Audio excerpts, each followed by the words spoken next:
All right, so let me throw these at you guys. The playoff pictures here. We'll start with the NFC, then we'll do the AFC, then we're going to get into our prop bets. But right now, the Eagles are the 1 seed, and they own the bye right now, which it's still far from wrapped up. So they got to keep taking care of business here. That's for sure. But you get beyond that, you have the Vikings, who are the 2 seed, as of right now playing the Giants. Now the Giants are leaking oil, but Seattle's not helping themselves with a loss last night. Nope. Absolutely. But watch Detroit. Detroit's 6-7, man. If they can beat the Jets, and it's going to be Zach Wilson, dare I say it? Here we go, chat section. It's going to be Zach Wilson, not Mike White. And if Detroit can get that win, Detroit's starting to make a real run here, man, for that bottom seed. Oh, yes.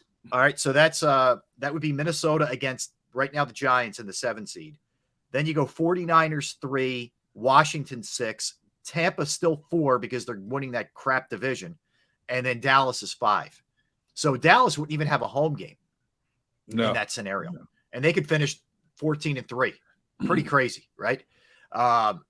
That's the way that sets up. Let me ask you guys: best early matchup for the Eagles? I think the Giants are too obvious. I would say the Vikings. I would say the Giants. Yeah.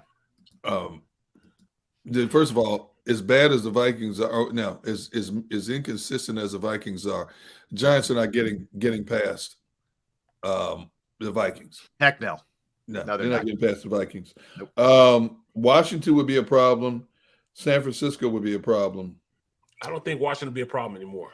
I don't know. 2 games in a row. I'm not saying Washington would win, but the Eagles are not going to run just all over Washington. I mean, just blow out Washington. I think you know how it is. Well, Barrett, I equated to how many teams did we see rise up from the ashes? These teams you give no. I mean, you played for a Steelers team that did it. Green Bay did it in 2010. It just that Washington teams like Washington and Detroit. I don't want to see them the first game. I don't want to see them. I think Minnesota would be the best option. The reason why I would say Washington is because they gave us their absolute best, right? And they beat us. Yeah. But we were still in the game. We beat ourselves more so than they beat us. So I think if we play them again, there's no way this Eagles team will go out there and let them beat us again. There's no way. They would go out there and it'd be finished early because they would go with the intent that, all right, we know they kicked our butt last time, even though they didn't, but they'll have that attitude. They kicked our butt. So we're not letting that happen again. I would agree with you in this sense. If Carson Wentz was the quarterback, I would say absolutely, because to me, Carson Wentz is like having a 12th man on your side. He's that bad, okay?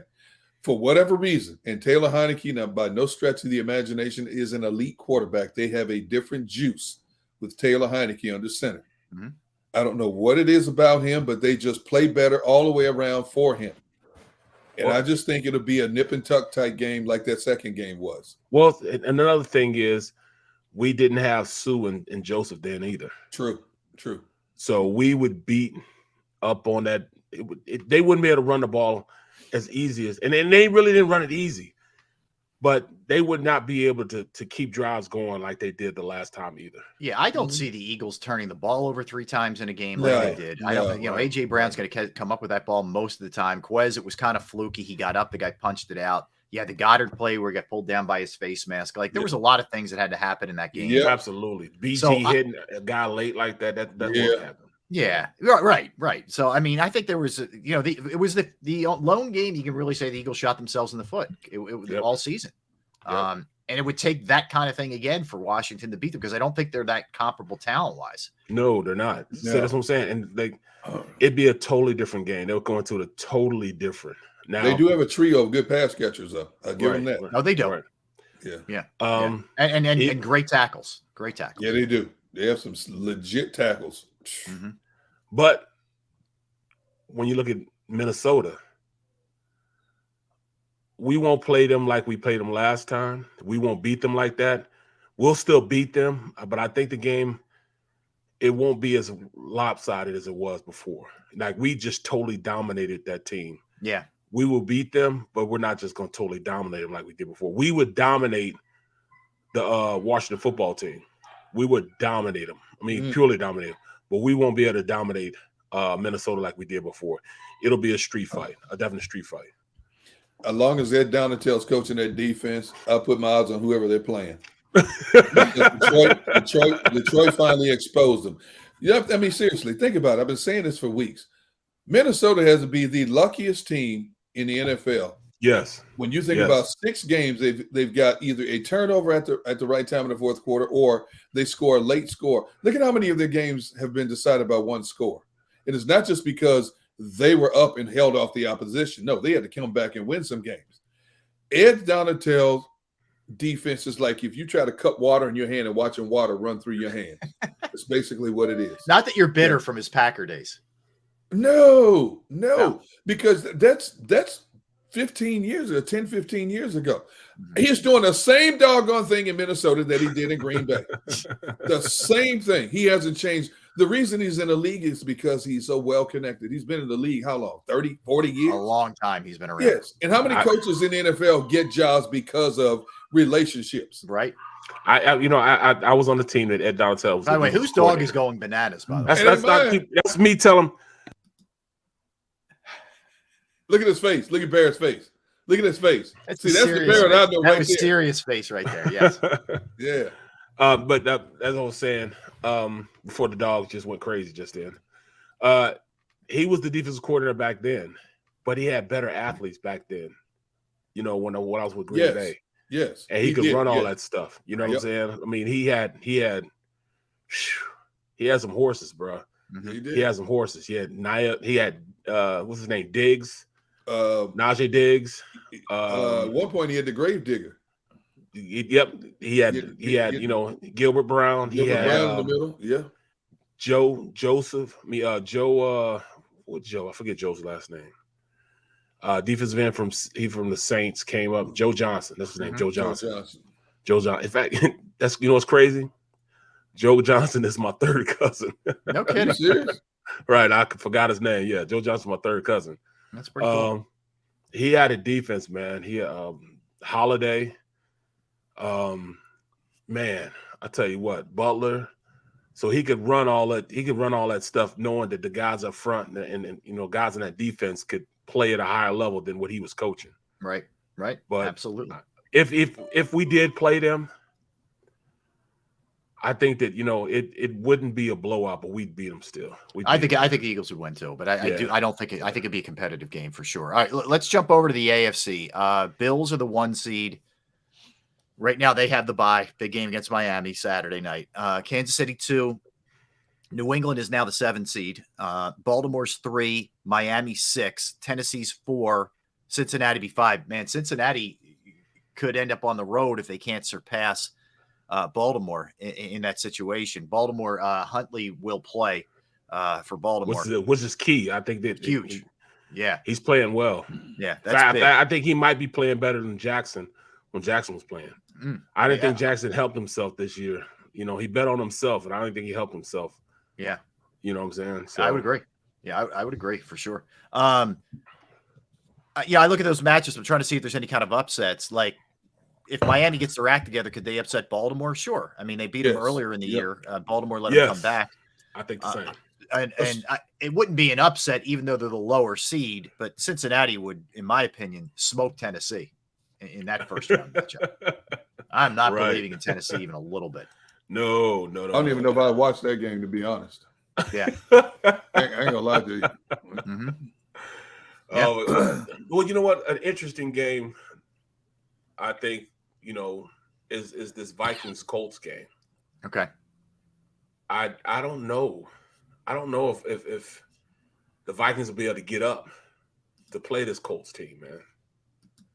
There's a lot of stuff riding. But they're coming off a loss last week, though, B. I mean, I hear you. The Colts are a full-fledged mess. They are. They don't know what they're trying to work for, so they might rally behind their guy for a minute, at least for a little bit. Yeah, and there's no handle on clock management. There's a lot being exposed there. I'm sure those assistant coaches are like, really? Can you imagine that, man? You couldn't have elevated one of us, right? And this is what it looks like. I got to imagine, even if he's I don't know. They go through that, they reopen the process, and they decide to keep Saturday, whatever. Those guys are going to be scurrying out of there. Oh, they're out. Coaches, you know? I mean, why would you want to stay there? You got Gus Bradley and John Fox, and you go on the outside to get somebody, two guys who've been head coaches, and you go on the outside and go get somebody who's sitting in the broadcast booth. Yeah, man. I don't care how you feel about him historically, and let's face it, he's the favorite son of Indianapolis. Mm-hmm. But still, well, yeah, that's a direct slap in the face. Yeah, you didn't elevate somebody from within to see this thing through like that. Man, I was just still shocked they fired. I can't believe Wright didn't get the year. I'm really I'm surprised. still shocked. How do you fire him? I don't get it. Like I know they're bad, but it was just so like this is all on you kind of move. Which right. All right, let's get a timeout here and let's come back. Let's get into those props from the Eagles and Bears game. Scores first touchdown, Hurts numbers, AJ Brown numbers, all kind. Derek's going to eat, so we're good. Just in case we're not going to hear his belly, rumbling. We'll be good to go. All right, so we'll come back. We'll continue with the Eagles discussion. Don't go anywhere. 2:00 NFL segment, 2:30. Dan Koob from Sport Trade will get his take on some of the games this weekend, starting tomorrow night as well. Barrett Brooks, Derek Gunn, Rob Ellis. We are Sports Take, JAKIB Sports YouTube Network. I want to tell you about Flynn Tree Services. Yes, Flynn Tree Services is an experienced, licensed, and insured Pennsylvania tree services company that will trim or remove any unwanted trees off of your property. They offer cost-effective solutions to any tree problem that you may face. They may say, hey, you only need to trim this back a little bit, or this one's got to come down because it's about to come down on its own. It all depends. You want to make sure you're doing the right thing for sure, because this time of year, we get some nasty weather, some wind. We had really crazy winds here last night in the Delaware Valley. You don't want something coming down onto your house, onto somebody else's property or a person, etc. They are experts at trimming all types of trees, and they service southeastern Pennsylvania, South Jersey, and northern Delaware. Flynn Tree Services specializes in tree removal, stump grinding, as well as tree pruning. You go to their Facebook or Instagram page for more information or a sampling of their work. Give Flynn Tree Services a call at 610-850-2848, 610-850-2848, or online at flynntreeservices.com. That's flynntreeservices.com. Post-game show with Seth Joyner. I knew that they had a running game. Derek Gunn. He has put in the effort. Devin Caney. Had we not won the Super Bowl, what would we be saying? And Mike Missinelli. Well, you know who Philly is. Post-game, now streaming on the 6ABC family of apps.